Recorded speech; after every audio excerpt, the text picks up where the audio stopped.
All right, to trade, a lot of news on China. The White House reportedly moving ahead with plans for President Trump to meet with China's leader Xi Jinping at a summit in November to try and patch things up. Meanwhile, U.S. officials impose new restrictions on nuclear exports to China. Joining us now, Asia watcher Michael Pillsbury with the Hudson Institute. All right, Michael, listen, you know China as well as anyone. You visit there frequently, and you Yes. understand it from the top officials to the journalists. And what's the sense now on how long this fight's going to last? Well, I think a lot depends on the Buenos Aires meeting between the two presidents. They're obviously the deciders. From what I've heard recently, I think the Chinese are forming an offer. They've been searching for President Trump's bottom line. They don't know what it is yet, but they're beginning to form an offer. As you know very well, there's the American 24 points and the Chinese 10 points are in total conflict. There's almost no common ground.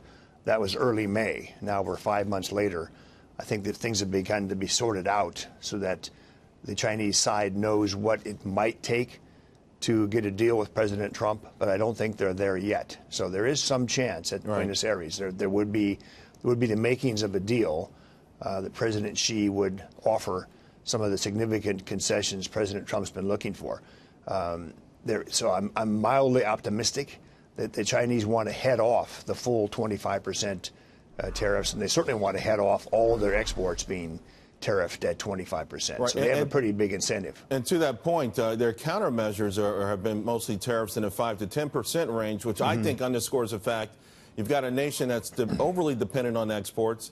Would love to have a consumer-driven economy like America, but this wouldn't be the right time to raise prices on their citizens, particularly as the wealth has started to dissipate. 2 days ago, Louis Vuitton made a major warning because their Chinese, their wealthy customers in China, there's no more demand. So there are cracks in the armor, without a doubt. But a lot of folks talk about the ego of both leaders. But in China specifically, the issue of saving face is a cultural issue and how that may play a role ultimately in the resolution. I think that's a very important point, Charles, that the Chinese seem to want to deny all the allegations. They want to deny technology theft. They want to deny the role of state-owned enterprises. They want to claim that they've got a free market when they really don't. If we let them off the hook on that and go for actual benefits to us, that might be the makings of a deal. It's very hard to get them to confess all this theft and mistreatment of our companies for the last 20 years. They're just not going to do that, in my view. But they might change the treatment of the companies. They might allow a great deal more investment in their closed economy. And most important of all, they might double their purchases of our products. Well, didn't we see earlier this week, was it BMW that was able to buy out their Chinese joint venture partner? It was either BMW or Mercedes, but we're starting to see... It's in the Chinese press today. It's news today. It's BMW. Okay. And they're touting this as an example of see how China can be nicer. They're also letting the Tesla investment in Shanghai go ahead. So there's these gestures the Chinese are making. It's nowhere near enough for President Trump, in my view. But they're starting to move in the right direction. But again, as you say, without losing face, without acknowledging the wrongdoing in the past.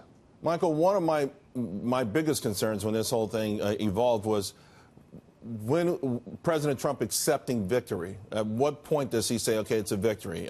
Because, you know, he's got some advisors around him who probably will whisper in his ear, hey, that's not enough. That's not enough. That's not enough. So where do you think he should accept victory? What would be the ideal deal for you? Well, for me, the ideal is what President Trump has basically written about for almost 20 years. He uses words like reciprocity, level playing field, and more American jobs. His focus is very clear.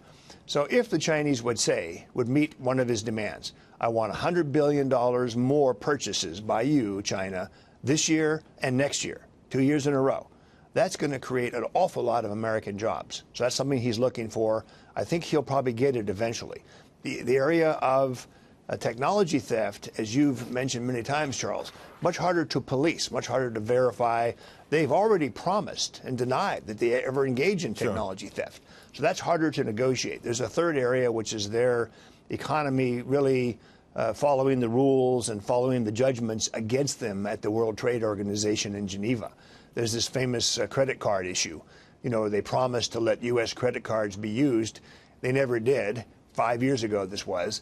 And now they've got the biggest credit card in the world. So it's a total violation of a WTO ruling against them. Yeah, there's some movement in there is possible. We hear a lot of those points all the time. There was a great article recently about how specifically they bullied one American company, but we see it all the time. But maybe we'll get to a point where this thing will be resolved sooner rather than later. It's always a pleasure to talk to you, Michael. Appreciate it. Thanks a lot. Thanks, Charles.